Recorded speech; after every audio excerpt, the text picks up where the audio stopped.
So, in regard to question number 3, it's asking if a homozygous round and heterozygous yellow plant is crossed with a green or a wrinkled green plant, what would the resulting genotypes and phenotypes be?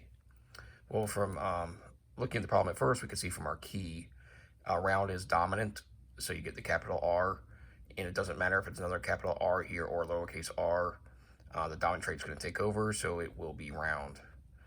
For a wrinkled seed to occur, you do need 2 lowercase r's to show the recessive trait.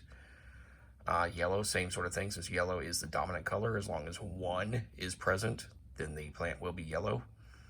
And for green to show up, you do need both recessive traits. That's why there's 2 lowercase y's.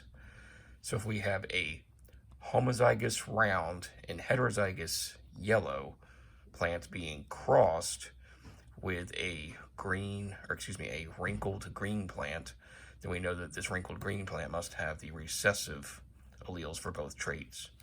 So from this is our cross, we can actually determine what's going to go into our Punnett square. So we can use the FOIL method to start off to see what the alleles are going to be along the top and along the side. So along the top, we'll start with the RRYY, and we see FOIL first, capital R to capital Y. We know this is going to be capital R, capital Y. Outside, capital R, lowercase y. Inside, capital R, capital Y. And then finally last, capital R, lowercase y. So these would be our potential alleles from one parent. The other parent, thankfully, it's a lot easier because since it is homozygous recessive, every single time, no matter what we do, lowercase r with lowercase y, it's going to have the same result. Lowercase r, lowercase y. And again, inside, lowercase r, lowercase y. And finally, last one, lowercase r, lowercase y. So it is nice having these homozygous recessive as an option sometimes, because you can actually see the alleles will be the exact same all the way down. So now we just make our cross to see what potential outcomes might result from this. Capital R times lowercase r, capital Y with lowercase y. Now we have capital R, lowercase r with lowercase y. So we are going to get some green plants in here. Capital R, lowercase r, capital Y, lowercase y. And we can see a pattern beginning to emerge here.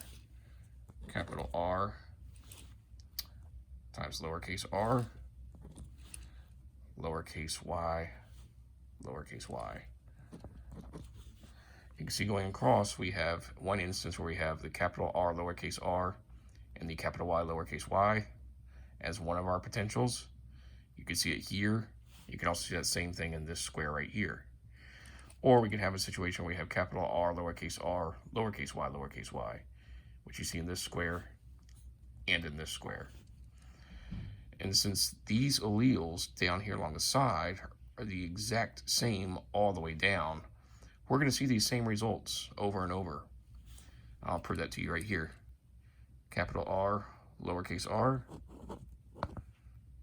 capital Y, lowercase y. See, it's the exact same as the one above it. Same alleles. Then we go to this one, capital R, lowercase r, lowercase y, lowercase y. And the same exact pattern is emerging and will continue to emerge.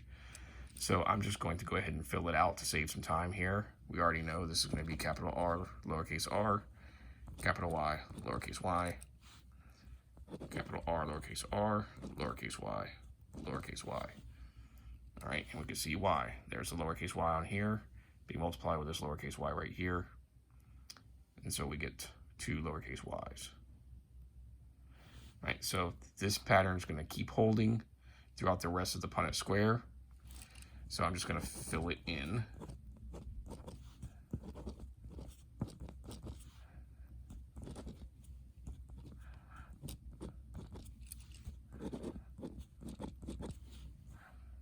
Now this is only going to work with the homozygous recessive alleles. This won't always hold true for every problem, but in this case, since we have the exact same alleles for every single potential, you're going to end result we'll have these two potential frequencies showing up every single time.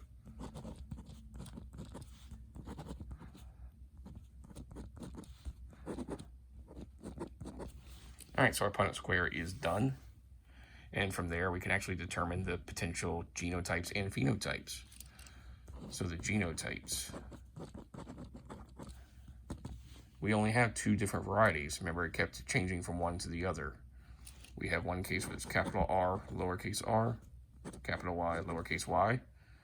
We can see that in these boxes here and in these boxes here. The other condition we could have is where we have capital R, lowercase r, and then the two lowercase y's. Do we see this box here and this box here? So I'll do a little comma there. Capital R, lowercase y, lowercase y. So then from these two genotypes, now we can write what our phenotypes would be, what we actually see from these genotypes. So we can see in this case, we're going to have round yellow seeds. Remember from our key, capital R, round, and capital Y, yellow. And it doesn't matter what's in that blank, the dominant trait takes over, and so therefore these will be round and yellow.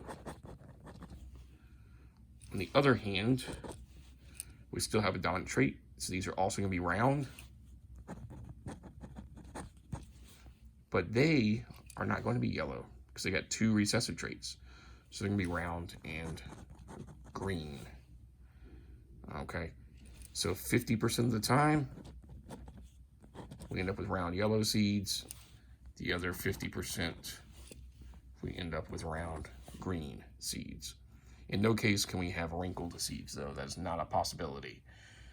So,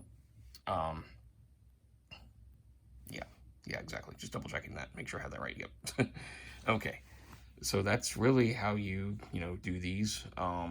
If that's not clear, please let me know. But otherwise, I'll stop here for now. Thank you, and let me know if you have any questions. Have a good day.